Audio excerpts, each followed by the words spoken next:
Welcome to Astros Baseball, a podcast by a fan for the fans of the Houston Astros. Here's your host, Rob Fontenot.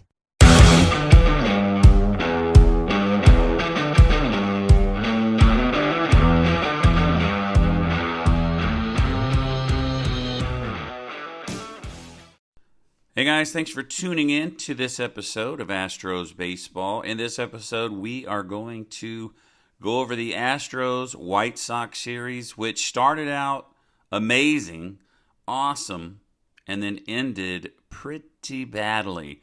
The Astros dominated by the Chicago White Sox pitching staff on the weekend. Not pretty, but before we get started, let's talk about our sponsor, Ram Shirts. They are the company that brought you Crush City Tees.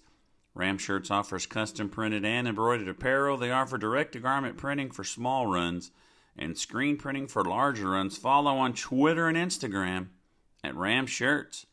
Visit ramshirts.com for all your custom apparel needs. So before we get started talking about the Astros and White Sox series, let's dive into some news. As you know, Carlos Correa returned from the injured list to face the White Sox. He was on the injured list for health and safety protocol. No one really said exactly what it was, but it could have been COVID-related. Who knows? That would be my opinion. But Dusty Baker said sometimes you don't realize what you have until it's gone. He's a heck of a player, and sometimes you take it for granted until they are gone. So I know that I haven't always been on the Carlos Correa train as far as signing the guy to a long-term deal because of his history of being injured. But there is no doubt in my mind that he's one of the best players in Major League Baseball when he is healthy. And when he's not in there, and when Bregman's not in there, you can really see the difference in the Astros infield. And you can also see the difference in the leadership of the Astros. He's taken the leadership role, and I don't know how they're going to do this if they do sign him. Off the top of my head, I can't think of all the contracts, but I know they can afford it. I know they can do some things, but in my opinion, I think, the window is closed. Everybody's talking about, we need to sign Carlos Correa, but I think we had a chance to sign him in the offseason. They made him an embarrassing offer. They really lowballed him, and I think if that was truly an offer, if they really did actually make that offer, that's a slap in the face. And maybe, he's going to go to free agency. He's going to see what other teams will offer him, and I guarantee you, I've said this before, they're going to offer him more than the Astros will. The Astros have the money to pay him, but will they? I highly doubt it. But should they? Yes. Carlos Correa, one of the best players in the league, and he's also the leader of your team. How can you let him go? Trade some people, get rid of some money, do something, but you need to keep Carlos Correa. So on Sunday, I actually talked about this. I called it a Bigfoot sighting. Austin Pruitt, the pitcher that we signed last year, who has never even made an appearance, and I couldn't even think of his name one day. He's on the roster, and he actually pitched on Saturday. He said it's been a long and crazy road. I feel kind of bad the entire time I've been an Astro that I've been on the shelf. You have been on the shelf, and it has been a long, crazy road. It's kind of like, okay, we signed this guy. It's kind of like Pedro Baez, but this guy's 2020. We signed him so long ago. And It was funny when he came out on the mound Saturday. That was my thought. It's like, that's what he looks like? I was picturing what he looked like, and that wasn't it. I don't know what you pictured he looked like. I don't know if you saw him in spring training. I don't know if any of you guys know who he is, but I didn't. And I had a picture in my mind of what he looked like, and I was way off.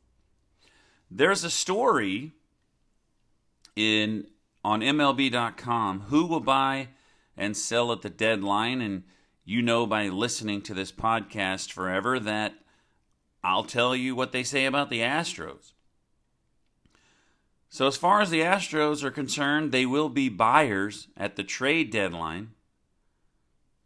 And according to Brian McTaggart, this is his quote, a proven reliever would set Houston up nicely for what figures to be another long postseason run. Now, I'll get to this later about how many people are coming back in the bullpen. I know we need one.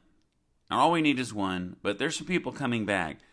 But one thing that is being talked about quite a bit now is that the Astros are in trade talks for Max Scherzer, which would be sort of like a Justin Verlander type deal, getting an old veteran. But one thing that I believe I heard was that he wants, whoever he goes to, he either wants an extension or he has another year left or whatever. But you're looking at another $30 million person. So if they're really in trade talks with Max Scherzer, why would you do that? I know he's good, and I know there's people that would disagree with me. Go get Max Scherzer. That's what we need to win the World Series. But our pitching staff is good. I think our pitching staff is good enough. And if you're going to sign Max Scherzer and extend his contract or whatever it is he wants, he's an expensive man. Why not use that money on Carlos Correa? We have Lance McCullers Jr., Framber Valdez, Luis Garcia. We have people coming up. If they make some kind of trade and we get them for half a season, that's fine. I don't know who they're going to give up. But I'll tell you this, Pedro Leon was just moved up to Sugarland. I think it was yesterday. They're moving him up fast, so maybe they think he's going to be ready for the big leagues this year. So look for him to get called up in September and possibly make the roster. But this comes, they were even talking about a center fielder or something, Marcelo Ozuna, some kind of outfielder. And this is happening at the same time that everyone is praising Miles Straw. So why are we trying to go out? I don't know where people get this information, but it has to be coming from the Astros somewhere. Either that or it's somebody just guessing, okay, this guy's available and who will need him. But why are we talking about a center fielder when right now Miles Straw is getting all the praise for how good he's doing? That doesn't make sense. But anyway, if you're gonna go out and get Max Scherzer, you're using money you could use for Carlos Correa. But like I said, I think that ship has sailed. So if you need to get used to life without Carlos Correa, it's going to be time. Pedro Leon moving up to AAA, been playing shortstop. Is that the future? Is that the future for the Astros? I don't know.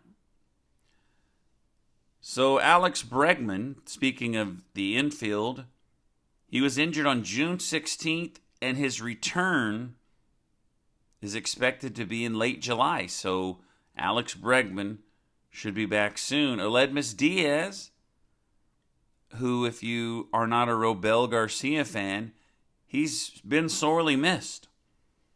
He's playing in the Florida Coast League. He went 2 for 5 with 2 doubles, and he's expected to be back at the end of the month as well. Josh James, who was on the IL, he's expected to be back, and this is what I was talking about as far as the bullpen. Josh James expected to be back. Pedro Baez is on a rehab assignment with the Woodpeckers. His return is to be determined, but at least he's pitching. If he's pitching now in A-ball, I would assume he is going to be ready by the end of the year. So there's 2 guys. There's 2 guys we're going to get back. Aledmus Diaz, that's another guy you can say you don't know what you have till it's gone.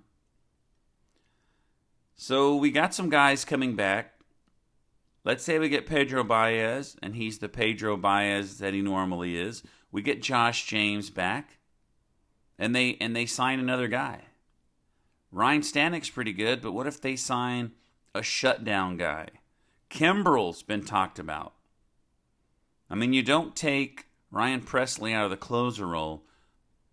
Could Kimbrel set him up in the 8th? What would they do if they sign another closer? So let's talk about this. You know, the Astros are always ridiculed on social media and everything for being horrible fans, for what they say and for what they do, for supporting a team that cheats and all that. You see so much stuff. Astro fans are the worst. They're the worst. And then you look at videos. You see different things of Yankee fans pouring beer on people, hitting. They hit some guy who was in the bathroom. They threw a beer on him or hit him with a beer. I mean, let's just look at what they did. This was big news this weekend. And then I didn't even look it up to try to explain this because it doesn't make sense. But a New York Yankee fan hit the Boston Red Sox center fielder with a ball. And I was thinking it was a home run ball. And so they were saying, why would a Yankee fan throw a home run ball back if his team is batting? So I don't really know how that happened. But the truth is he threw a ball at the center fielder. And then the guy was upset. Cora took his players off the field. And this guy has been banned for life for Major League Baseball. And of course, that starts your Dan Clark and Asterix Tour and all these idiots talking about this guy gets banned for life, and the Astros players did not get in trouble at all. And it's just irritating. But anyway, so the Yankee fan throws a ball at somebody. I believe he hit him. He hit the center fielder with a ball. And the next night, when the Red Sox were pitching, there was a Yankee fan in the outfield above the batter's eye with a laser pointer. I don't know what he was trying to do, but that was in the news yesterday. So you had a guy throw a ball at a player. You had another guy with a laser pointer. And both Yankee fans. And these are the same fans that get online and say that the Astro fans are trash. So I don't want to hear it. You don't hear Astro fans being in the news for doing stuff like that. So let's get to these games. Friday, it was an amazing game for Lance McCullers Jr. Player of the week, definitely. Pitcher of the series. 7 innings, 2 hits, 1 run, 10 strikeouts. Abreu and Scrub, they combined for 2 innings. They only allowed 1 hit, no runs, and 2 strikeouts. In the top of the third, the Astros were down 1-0 when Yuli Gurriel had a 2-run double. The Astros take a 2-1 lead. Top of the fifth, Michael Brantley with a solo home run. Astros go up 3-1. The top of the seventh, Kyle Tucker with an RBI single. He brought in Brantley. Astros are up 4-1. Later in the inning, Miles Straw with a bases-clearing double brought in 3 runs. Astros go up 7-1, and that is your final score. Michael Brantley 2 for 4 with a home run. Yuli Gurriel went 3 for 4 with 2 RBIs.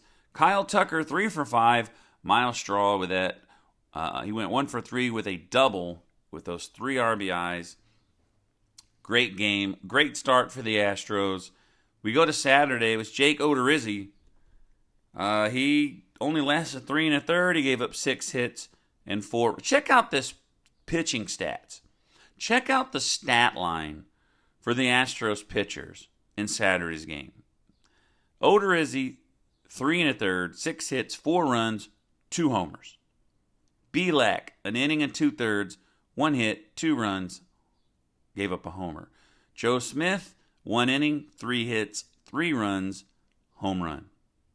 Austin Pruitt made his debut. 2 innings, 2 hits, 1 run. That was a solo home run. So he actually did okay. If it wasn't for that solo home run, he would have had a shot. He was okay. I think he looked pretty good. And I'm looking forward to him pitching more so I can get more of an opinion about him. But it was nice seeing him out there. And like I said, I had no idea what the guy looked like. So the Astros scored 1 run on 3 hits. The White Sox, 10 runs on 12 hits. Altuve and Brantley both had 1 hit each. And if it wasn't for Abraham Toro and his solo home run, the Astros would have got shut out. A 10-1 butt whipping. And Sunday didn't get any better. Framber Valdez started. 6 1/3 inning, 7 hits, 4 runs, 2 hits, 4 walks. He hit 2 guys.